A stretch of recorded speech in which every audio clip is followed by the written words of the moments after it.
നീ ഇത്രയും കാലം സഹിച്ചുകൊണ്ടിരിക്കുകയാണോ? എത്ര ശ്രമിച്ചാലും ജീവിതം മുന്നോട്ട് പോകുന്നില്ലെന്ന് തോന്നുന്നുണ്ടോ?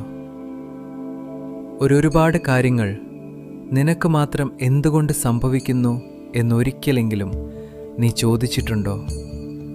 നീ പരിശ്രമിച്ചു, നീ കാത്തിരുന്നു, നീ വിശ്വസിച്ചു. പക്ഷേ ഫലം വന്നില്ല. മറ്റുള്ളവർ എളുപ്പത്തിൽ മുന്നോട്ട് പോകുമ്പോൾ നീ മാത്രം പിന്നിൽ നിൽക്കുന്നുവെന്ന് തോന്നി. ചില രാത്രികളിൽ നീ നിനക്ക് തന്നെ ചോദിച്ചു, എന്താണ് ഞാൻ തെറ്റായി ചെയ്യുന്നത്?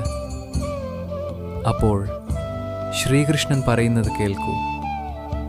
നീ തെറ്റായ വഴിയിലാണ് എന്നല്ല, നീ ശരിയായ വഴിയിലാണ്.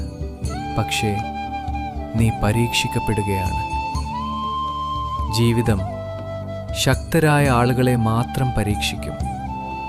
ഓർമ്മിക്കൂ, നിനക്ക് വേഗത്തിൽ കിട്ടുന്ന കാര്യങ്ങൾ നിനക്ക് നീണ്ടു നിൽക്കില്ല. നിനക്ക് വൈകി കിട്ടുന്ന കാര്യങ്ങൾ നിനക്കായി തന്നെയാണ്. അതുകൊണ്ടാണ് നിന്റെ യാത്ര മന്ദഗതിയിലാണ്. ജീവിതം നിന്നെ തയ്യാറാക്കുകയാണ്, നീ ആഗ്രഹിക്കുന്നതിനേക്കാൾ വലുതിനായി. ഇപ്പോൾ നിനക്ക് തോന്നുന്നത് നീ പിന്നിലാണെന്ന്. പക്ഷേ സത്യം എന്താണെന്നാൽ നീ പിന്നിലല്ല, നീ നിർമ്മിക്കപ്പെടുകയാണ്.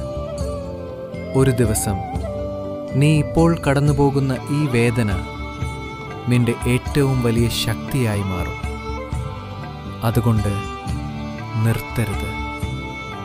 നീ പോകുന്ന വേഗം കുറവായിരിക്കാം, പക്ഷേ നീ നിൽക്കുന്നില്ല. നിനക്കുള്ളത് നിനക്കെത്തും. ഇത് നിനക്ക് തൊട്ടുവെങ്കിൽ ഈ വീഡിയോ സേവ് ചെയ്യൂ. ഒരു ദിവസം ഇത് നിനക്ക് വീണ്ടും ആവശ്യമാകും.